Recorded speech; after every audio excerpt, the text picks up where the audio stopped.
जय श्री कृष्णा। आज आषाढ़ माह के पहले रविवार के दिन आइए सुनते हैं रविवार व्रत कथा।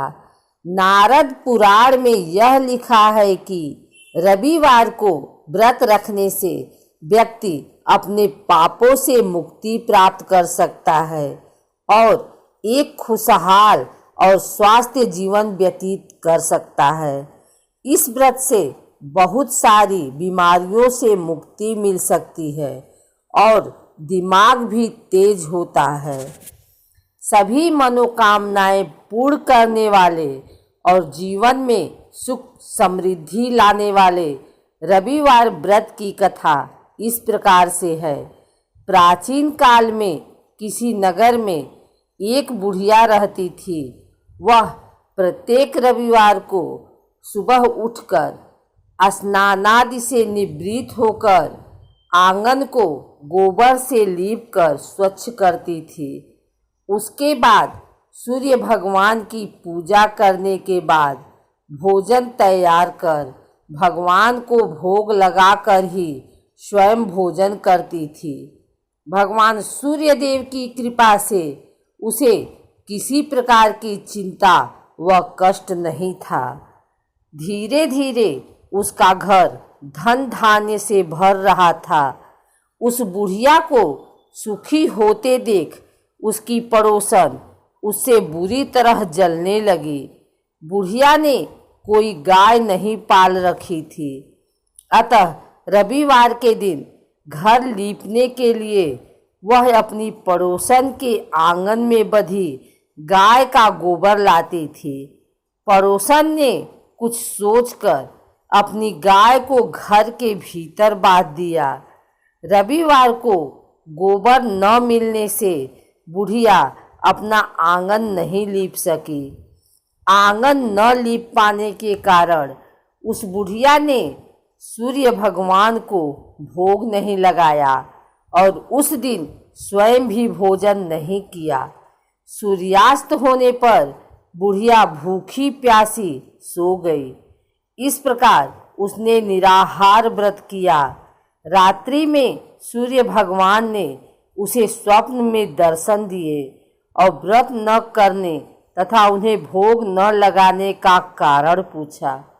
बुढ़िया ने बहुत ही करुण स्वर में पड़ोसन के द्वारा घर के अंदर गाय बांधने और गोबर न मिल पाने की बात कही।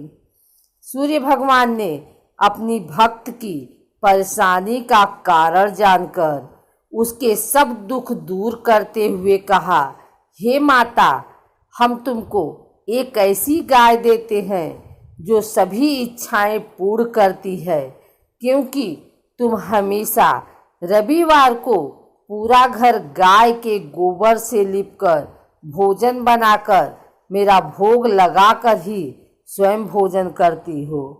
इससे मैं बहुत प्रसन्न हूँ।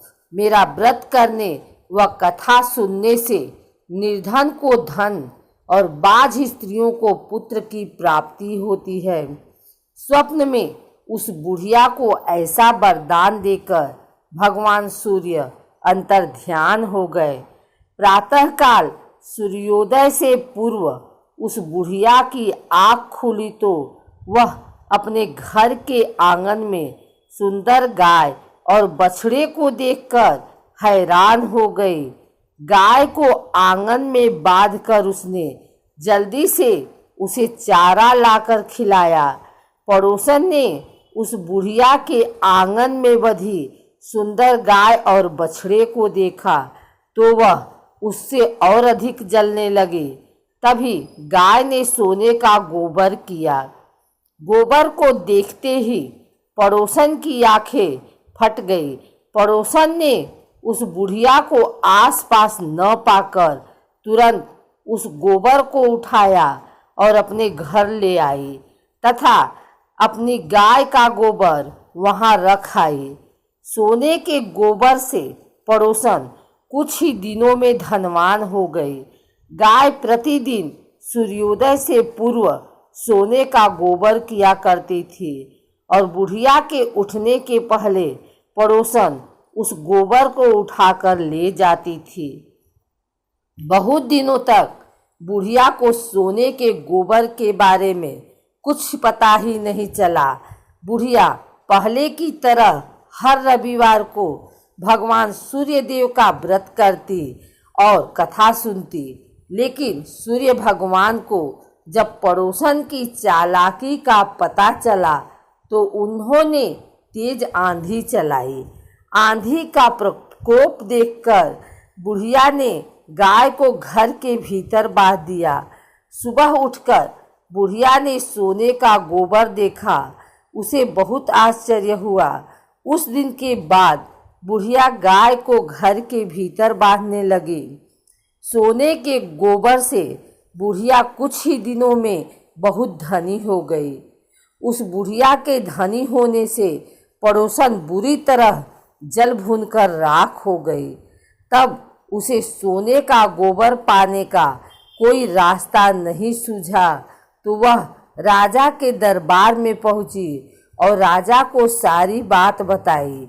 राजा को जब बुढ़िया के पास सोने के गोबर देने वाली गाय के बारे में पता चला तो उसने अपने सैनिक भेजकर बुढ़िया की गाय लाने का आदेश दिया। सैनिक उस बुढ़िया के घर पहुँचे। उस समय बुढ़िया सूर्य भगवान को भोग लगाकर स्वयं भोजन ग्रहण करने वाली थी। राजा के सैनिकों ने गाय खोला और अपने साथ महल की ओर ले चले। बुढ़िया ने सैनिकों से गाय को न ले जाने की प्रार्थना की। बहुत रोई चिल्लाई, लेकिन राजा के सैनिक नहीं माने। गाय के चले जाने से बुढ़िया को बहुत दुख हुआ। उस दिन उसने कुछ नहीं खाया और सारी रात सूर्य भगवान से गाय को पुनः प्राप्त करने हेतु प्रार्थना करने लगी। दूसरी ओर राजा गाय को देखकर बहुत खुश हुए, लेकिन अगले दिन सुबह जैसे ही वह उठा, सारा महल गोबर से भरा देखकर घबरा गया। उसी रात भगवान सूर्य उसके सपने में आए और बोले, हे राजन, यह गाय वृद्धा को लौटाने में ही तुम्हारा भला है। रविवार के व्रत से प्रसन्न होकर ही उसे यह गाय मैंने दी है। सुबह होते ही राजा ने वृद्धा को महल में बुलाकर बहुत से धन के साथ सम्मान सहित गाय लौटा दी और क्षमा मांगी। इसके बाद राजा ने पड़ोसन की दंड दिया। इतना करने के बाद राजा के महल से गंदगी दूर हो गई। उसी दिन राज्य में घोषणा कराई गई कि सभी स्त्री पुरुष रविवार का व्रत किया करें। रविवार का व्रत करने से सभी लोगों के घर धन धान्य से भर गए। चारों ओर खुशहाली छा गई। सभी लोगों के शारीरिक कष्ट दूर हो गए।